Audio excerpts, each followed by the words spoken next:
Okay, so we are looking at river processes today, all right? So river processes, three categories. You have erosion, you have deposition, and you have transportation. You're all supposed to already know that from? Form 5. Good. So erosion, types of erosion, we have vertical, lateral, headward. What is the difference between the three types? Anybody?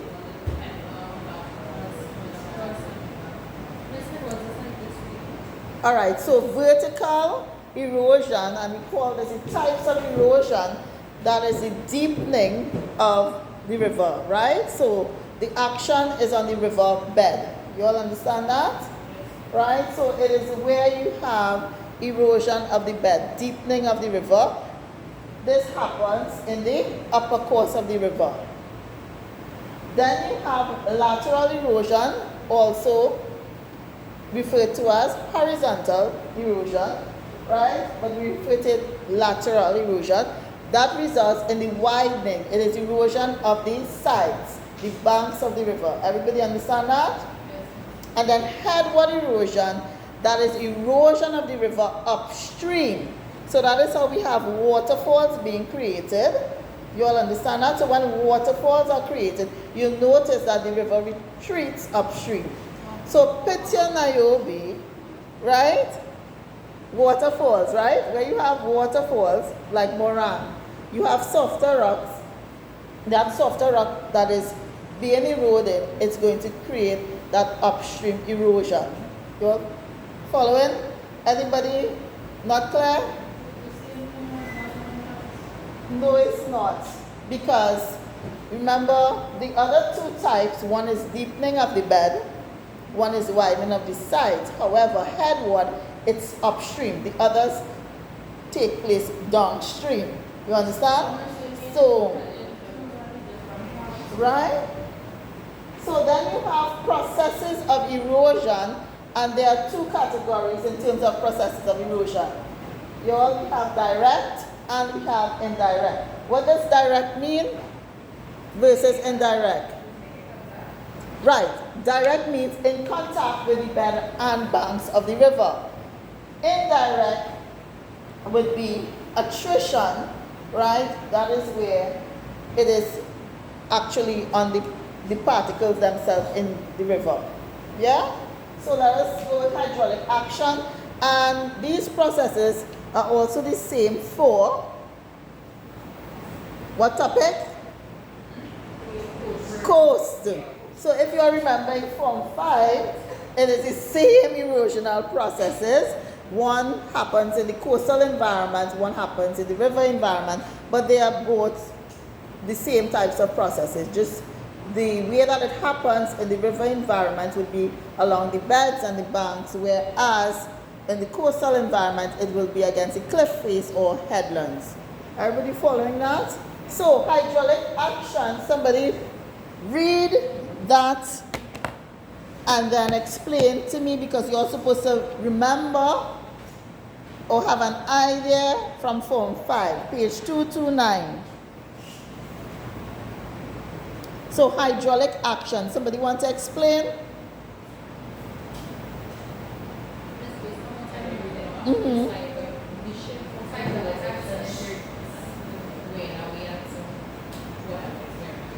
All right, so she said it is shear force of the water. So let us picture this is a river. This is the bank on either side. This side is one bank. This side is another bank. This is the river. So what hydraulic action is that water in the channel, right, that is hitting against the banks of the river. You all understand that? So that is going to cause weakening of the banks, and of course it's going to cause erosion. Yes? What's the difference between hydraulic action and cavitation? They sometimes use these terms interchangeably, but cavitation goes a little more in detail. What is cavitation? Somebody? Cavitation occurs as air bubbles include cavities with enough shock waves that travel outwards at speeds of up to 180 meters per second, creating extremely strong stresses. I No, I didn't say to read, right? I said to explain. I said read and explain for me in your own words. So that is very good. So remember again, this channel, river channel, is going to be made up of your rocks, right? The banks. And rocks contain lines of weaknesses, which might be some cracks or fissures, and air that is trapped in those spaces become compressed by that water, and then of course over time they can implode, and that is how you have erosion of the rocks, right? So you would notice there. Yes, so like volcanic rocks, as she's saying, that has gone through a lot of erosion or weathering. For example, if we look at Toko, anybody went to Toko before? By the lighthouse at the back, right? You would notice that heavily jointed rock, and you would see spaces, and that is how they create things like blowhole, right? So cavitation is something that can happen there as well. Let us look at corrosion. What is corrosion?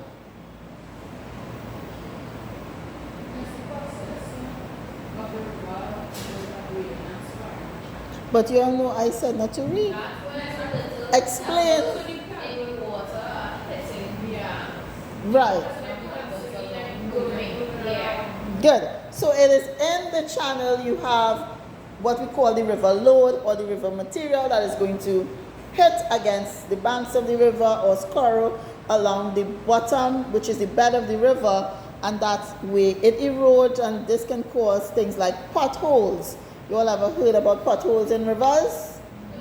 No? Yes. Right? So in rivers you can have potholes that are created just the same way like how on land we have these potholes where you have like an object that is stuck and it eventually scurs and erodes that, widening that hole, right? So that is corrosion. Now corrosion with the O is what? It's very good. It dissolves the rock. So that has to do with solution. Solution is a process that takes place where? Which environments? So we already know course, but solution also takes place in another type of environment. The most common limestone, very good. The most common environment, limestone, where you have that soluble limestone rock dissolving with CO2, and it creates this carbonation process. Everybody understand that? So solution, same thing. The banks of the river channel, consisting of a material that can be easily dissolved when that water interacts with it, right? You have the dissolving of the banks, etc. Then the indirect process is attrition. What is attrition? Right, so they are not interacting with the channel sides and the banks or the bed. They are interacting with each other.